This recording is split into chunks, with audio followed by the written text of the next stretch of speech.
Saya tidak bisa membayangkan, apalagi di zaman sekarang ini, ketika orang yang kamu sayangi hilang begitu saja, tanpa satu petunjuk pun, tidak ada bukti, tidak ada jejak kaki, tidak ada sidik jari, menghilang begitu saja dan tidak ada yang tahu di mana dia berada, hilang selama bertahun-tahun. Itulah yang terjadi dengan gadis cantik bernama Elaine Park, yang hilang pada tanggal 28 Januari 2017. Dia berada di suatu tempat yang tidak diketahui, dan keluarganya masih terus mencari, bertanya kepada orang-orang yang terlibat, teman dan keluarganya yang mungkin terkait dengan hilangnya Elaine Park. Terakhir sebelum menghilangnya Elaine, tidak ada rekaman CCTV yang menunjukkan keberadaannya yang mencurigakan. Meskipun kasus ini memiliki banyak petunjuk, namun tidak ada petunjuk yang jelas. Elaine Park lahir pada tanggal 24 September 1996, tingginya sekitar 168 cm dan berat 60 kg, dan dia juga memiliki beberapa tato di lengannya. Anda dapat melihatnya di sini. Dia juga menggunakan cincin hidung. Elaine adalah orang Korea, lahir dan besar di California, Amerika Serikat, dan memiliki adik laki-laki. Saat remaja, orang tuanya bercerai dan dia tinggal bersama ibunya di La Crescenta, California. Saat remaja, orang tuanya bercerai dan dia tinggal bersama ibunya di La Crescenta, California. Kepribadiannya dikenal sangat ceria. Elaine juga ikut menjadi pemandu sorak di sekolah menengah. Elaine menyukai tarian, mode, budaya pop, dan teater musikal. Dia bekerja sebagai aktris dan musisi di Los Angeles, mendapatkan peran kecil, serta dikenal memiliki senyum yang bisa menerangi ruangan manapun, karena dia baik, ceria, ramah, cerdas, dan energik.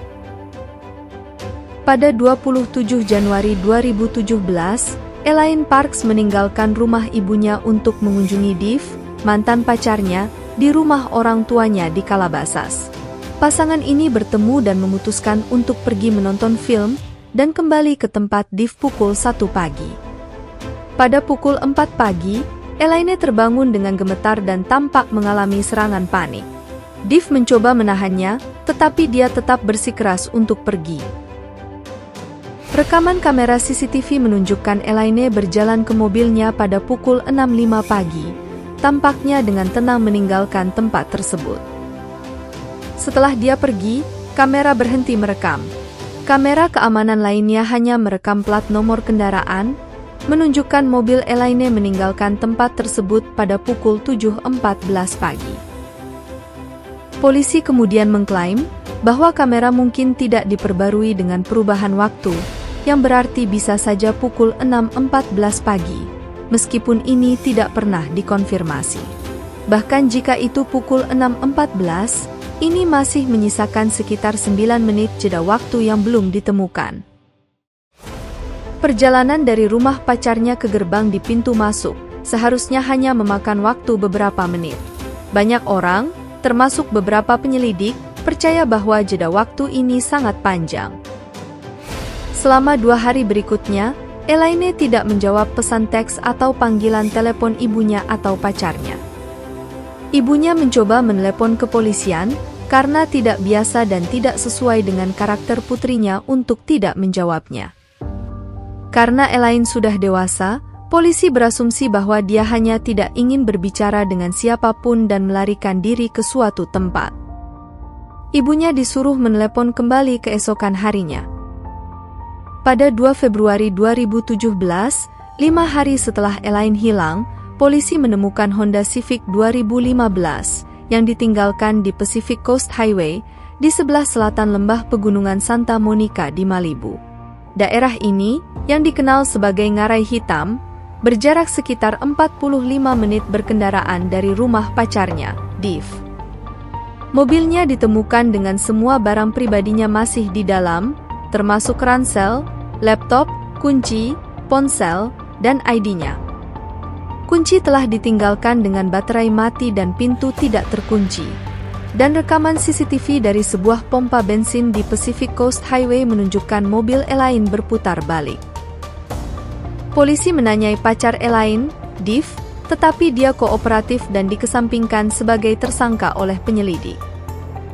Susan, ibu Elaine, tidak senang dengan hal ini. Dia ingin polisi menyelidiki rumahnya dan daerah sekitarnya, tetapi tidak ada pencarian yang dilakukan. Setelah mobil itu ditemukan, polisi memulai penyelidikan. Tidak ditemukan tanda-tanda perkelahian atau darah di dalam dan di dekat mobil, sehingga menyebabkan penyidik menduga Elaine meninggalkan mobil secara sukarela.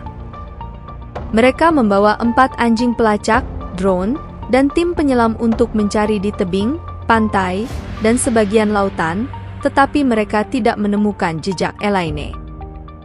Penyelidik percaya bahwa Elaine kemungkinan besar mengakhiri hidupnya sendiri, namun keluarganya sangat tidak setuju. Ibu Elaine memberikan hadiah 8 miliar rupiah untuk informasi tentang putrinya, namun tawaran tersebut berakhir pada ulang tahun Elaine yang ke-21 tanpa ada petunjuk baru.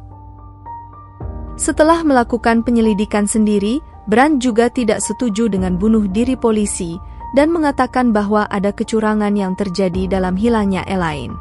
Brandt menyampaikan temuan investigasinya kepada polisi, tetapi temuan tersebut dianggap sebagai asumsi yang tidak didukung fakta. Meskipun polisi belum mengesampingkan adanya pelanggaran, mereka berpendapat bahwa tidak ada bukti yang menguatkannya. Keluarga Elaine masih mencarinya dan tidak akan berhenti sampai mereka mendapatkan jawaban. Ibunya telah menyiapkan hadiah sebesar 2,2 miliar untuk informasi mengenai putrinya. Mereka telah membuat halaman Facebook bernama Bantu Temukan Elaine Park, yang menyediakan informasi terkini dan informasi mengenai kasus Elaine dan cerita orang hilang lainnya. Keluarga masih percaya dia adalah korban kejahatan. Kasus Elaine mendapat perhatian lebih luas pada tahun 2021, menjadi fokus podcast yang berjudul Kejahatan Hidup dan Mati di Los Angeles, serta segmen investigasi penemuan. Berikut adalah beberapa teori dan spekulasi umum tentang apa yang mungkin terjadi pada Elaine. Teori nomor 1 adalah apa yang diyakini oleh polisi dan banyak pihak lainnya, bahwa tragisnya, Elaine mengakhiri hidupnya sendiri. Dia diketahui mengalami depresi dan baru saja putus kuliah serta diberhentikan dari pekerjaannya di restoran. Mungkin saja dia dan pacarnya bertengkar, atau dia sedang berada dalam kondisi pikiran yang sangat buruk ketika meninggalkan rumah pacarnya pada jam 6 pagi. Para pendukung teori ini percaya bahwa Elaine pergi ke Malibu untuk jalan-jalan, dan bukan hal yang aneh baginya untuk pergi ke Malibu bersama teman-temannya atau sendirian untuk menenangkan diri, dan mungkin tempat yang aman baginya untuk mengakhiri hidupnya. Setelah meninggalkan rumah pacarnya dan berkendara di Pacific Coast Highway, dia mungkin mengalami serangan panik lagi saat mengemudi dan menepi. Atau, dia mungkin hanya ingin berhenti dan memandangi laut untuk menenangkan diri dari kejadian malam itu. Beberapa orang berspekulasi bahwa seorang penculik mungkin melihat mobil Elaine di pinggir jalan dan menculiknya.